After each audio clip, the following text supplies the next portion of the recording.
Hello, my friends. Welcome back to the YouTube channel called I Talk Truth. In the topic of today's video, I'm actually going to drop two videos on the same day just so I could get off and not have to post for a while.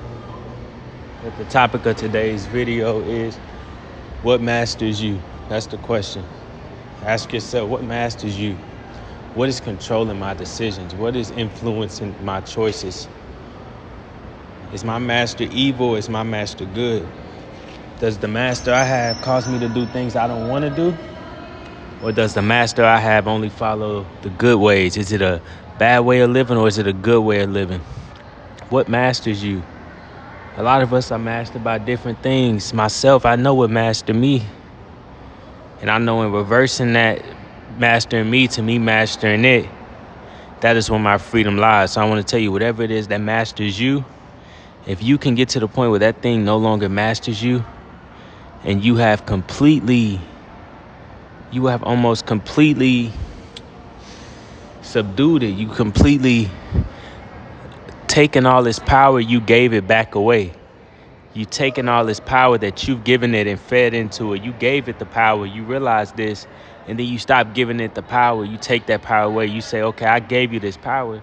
Now I'm going to take it away. But it's not going to be easy. I realized what was mastering me was lust. Lust had completely mastered me. It knew how to get me to do whatever it wanted me to do.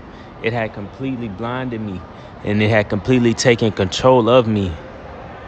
I was no longer there. I was being controlled by lust. Lust was my master. And even today, it's still a battle. It's still a battle. It's a battle of not allowing this thing to master me anymore. It's a constant battle. And a difficult one it is. See what masters you. Are you mastered by the taste of the tongue? Are you constantly looking for a new excitement in food? Are you mastered by a sport that you like to play? Are you constantly taking over when you lose a basketball game and you go home? Does that control your mind? Does that take over you and fill you with sadness? Are you controlled by relationships? Are you unable to be out of a relationship and only are happy when you're in one? Is that what masters you? Are you mastered by multiple things? See, a lot of us don't only have one master. See, I know my main master I had was lust. That was the main one. That was the top one. But then I noticed the subtle ones, the food, the acknowledgement from women, the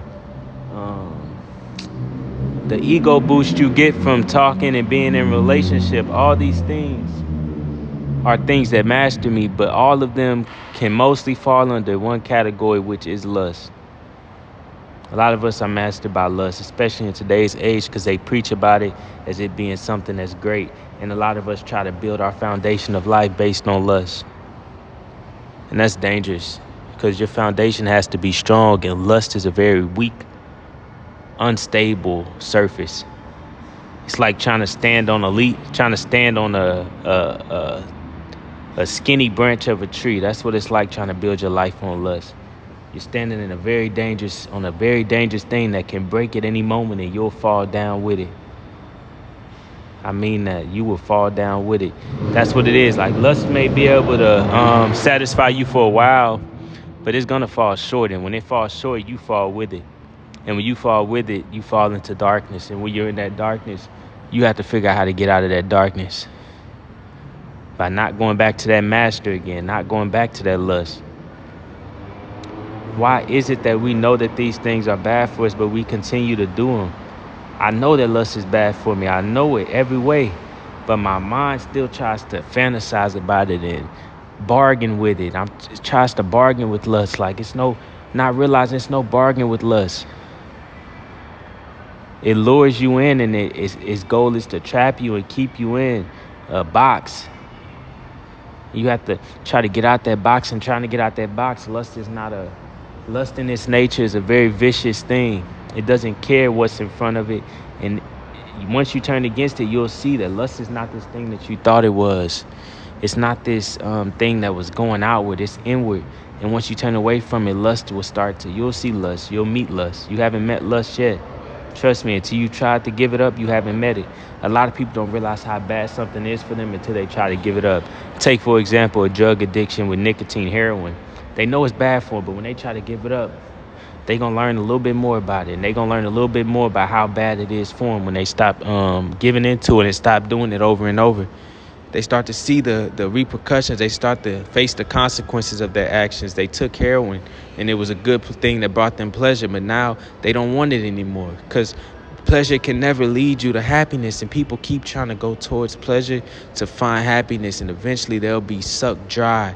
They'll be tired out by these things, and then they want to turn away from them. But this thing has taken everything they've had. It's taking all their energy out of them. So it's hard to break away from something when you have no energy to do so. How do you break away from something when you have no energy to do so? It's hard to do. So you have to start diligently being watchful of what you're doing and making sure that you are completely aware of everything that's going on. No longer closing your eyes to what's going on around you. No longer running away from things, but facing everything that comes in your view. See, the thing is now, I know I'm going to have difficulties, but I'm no longer afraid. I know life is going to be hard, but I'm no longer afraid. That's the good thing. I'm no longer afraid. At least in moments, I'm not. I'm afraid in other moments. Some moments I'm not. Some moments I am. But once you before you take the test and let's say you're in class and before you take the test, you're super nervous. But then that test get in front of you and you start answering them questions. You start answering them questions that's on that test. You start answering them. Time and time again, you start answering them. And the more you answer those questions and the more you feel like you got right, then that momentum builds up and you're no longer scared anymore. You built up the momentum. You started answering the questions you needed to be answered. The light starts to shine and the darkness starts to disperse. A lot of us are living in darkness, complete darkness, with no way out, no vision of how to get out of this darkness. A lot of us are completely overtaken by darkness and evil. Evil has overtaken our spirits. Evil has overtaken our mind. Evil has overtaken our thoughts. Every part of us is overtaken by evil. And when evil overtakes every part of you, you're no longer there. You're just being a slave to things. A lot of us are slaves willingly, and we try to go around acting like we're not. I know the battle you're facing. I know y'all are battling. You don't have to appear that you're not. Stop trying to chase these joys and stop trying to distract yourself from the things that scare you and face them. Turn around and face them. No longer be a slave. Open your eyes to a new vision. I'm here to tell you that you can be free from these things that try to entrap you. Fear is not something to be afraid of. Fear is something to turn around and look directly at and learn from it. Learn from that fear. Learn from that pain. Learn from everything that comes into your view. Just constantly be a student of life. Stop acting like you've mastered life already, like you know everything already, and start to sit down and realize, I don't know much. I have a bunch of opinions, ideas, and thoughts, but they're all confusing, and a lot of them conflict each other. So are any of them really true? Truth cannot conflict truth. Truth cannot conflict. It's no conflicting ideas in there. It's all truth, because truth is one thing. Truth is life itself. You can't conflict. We put all these opinions, ideas, speculations, fantasies, all these things on top of life, and we've lost the truth in it all. We've lost the unvariable principles in life that we should all be living by. We no longer value our actions and what we do. Nowadays, we're valuing what people say and how people look and how people appear to be, and all the evil things. We're valuing bad people. We're valuing killers. We're valuing lustful people. We're valuing beauty so much to an all-time high. We're causing ourselves suffering, and I hope that y'all can help me with this, man. I have a vision for this world, and it's far away from where we are now, but I know that we can repair this world. This world is in a place of destruction, in a place of darkness, and I don't want to see that darkness anymore, man. I want to see the light. I want everyone to see the light. I want everyone to open their eyes. I want everyone to start to live. I haven't truly started living into this past few years. I can finally say I've lived. first 20 years of my life, 19, 20 years of my life, I didn't live. I can finally say I have lived. I have witnessed life. I have seen life before I was stuck in darkness, not realizing even from a kid, I was given these things. People were telling me that these things were okay to do. I had bad influences telling me that porn was a good thing to watch, that sex was the best thing, that chasing after women was the best thing you can do with your time. But that's not the best thing you could do. The best thing you could do is practice goodness, purify your heart, practice virtue, have morals, practice discipline. These are the best things you could do.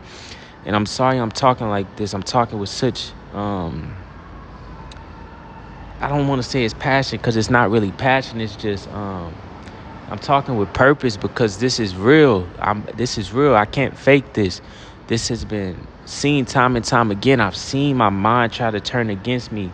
Even every day it happens. And I watch it, and I watch it, and I watch it. And all that watching, time after time again, victories come. I sit there and sometimes you just sit there and you just smile. No reason.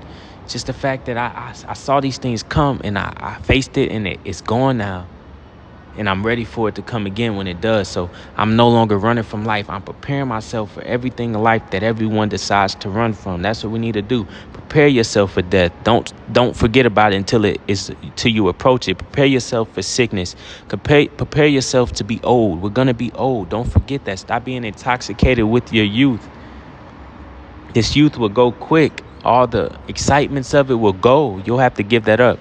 That's all I want to talk about. I have to go to work. Y'all have a good one. All right.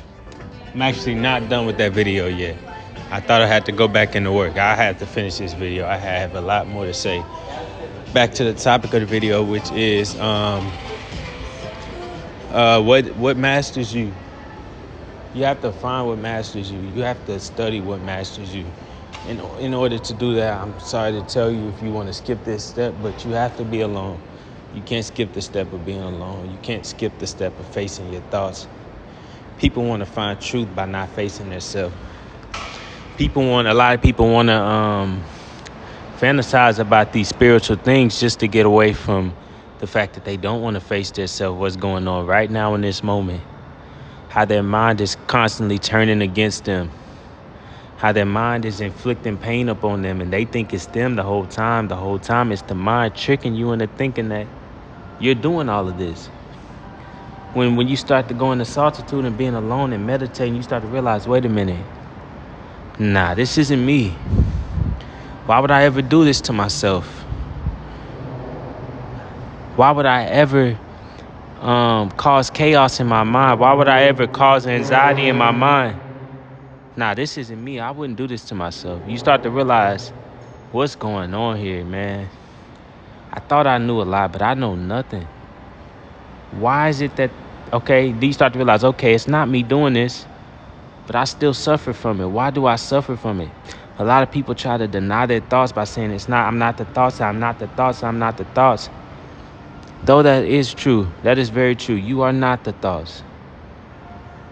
But that doesn't really matter if you are them or if you're not them. The point is that they're causing you to suffer. They're causing you to run away. They're causing causing you to run to things. They're taking control over you. You allow your thoughts to control your every action, but your thoughts are rooted in the wrong action. So you have to start changing those actions you do first. That comes first. You can't change the thoughts first. Change the actions you do. Change the things you know you shouldn't be doing first. That comes first. And then you can start to maybe work with the thoughts. But then you start to realize, okay, the thoughts mean nothing. Thoughts are just there. Thoughts are just kind of like smoke bombs. That's what I like to compare it to. It's kind of like a smoke bomb that throws you away from what's actually going on. So there's a feeling that happens inside, and then your mind throws a snow bomb of a thought that causes you to think that the problem is somewhere that it's not. When the problem is in this moment, in this feeling, causing me to want to move away from it or move towards it.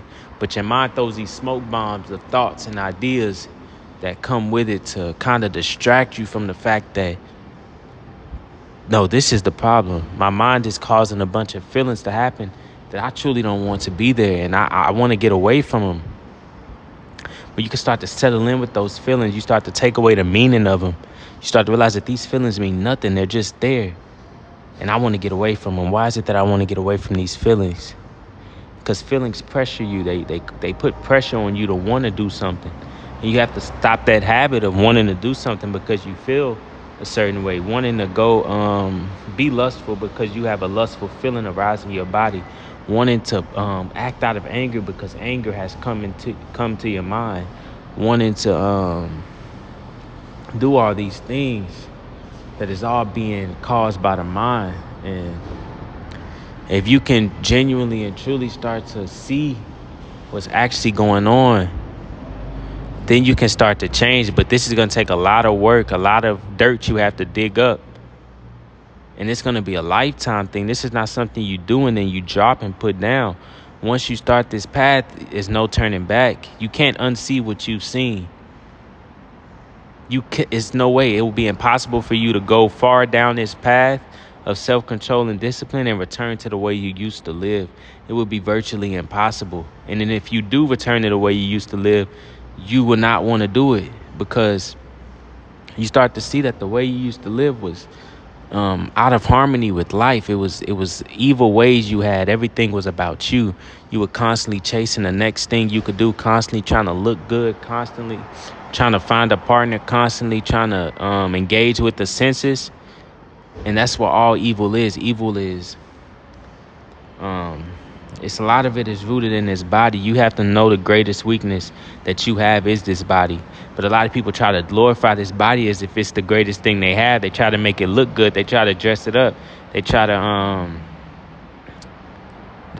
and they get attached to that image of the body, not realizing this body is my biggest weakness. Nothing is weaker. Nothing causes me more weakness than this body. This body is truly a burden to me. But instead, we glorify this body as if it's the greatest thing we have. We glorify it as if it's the greatest thing we have, my friend. And it's not. It's probably it's the most toughest thing. It's a reason we have this body, though. There's a reason behind it. We have things to learn from this body. Learn from the lust, instead of constantly being dragged around by it. And a lot of us don't realize that what life is a battle, especially if you came as a human. It's a battle, but a lot of people aren't aware that it's a battle. And it's better to know you're in battle than to think that you're in a friendly fight. Know that you're at war. I'm here to tell you, you are at war. You are on the battlefield. You're on the battlegrounds. Stand up and fight that battle. Stop being weak. And I'm not trying to down you by saying stop being weak. This is my own videos I come back and listen to remind myself, stop being weak. Because we all have these habits of weakness. We built them up for so long. Even since a kid, it started long ago. It started when you began to indulge into food and candy, and your parents offered you candy as if it was a thing that was good for you, something that will help you. They offered you candy. These things were kind of installed from a young age. They meant no harm. They're just doing the same thing they were taught. Here goes some candy. You want some candy? Candy? Candy? That already started you getting into the senses. The senses were the best thing you knew.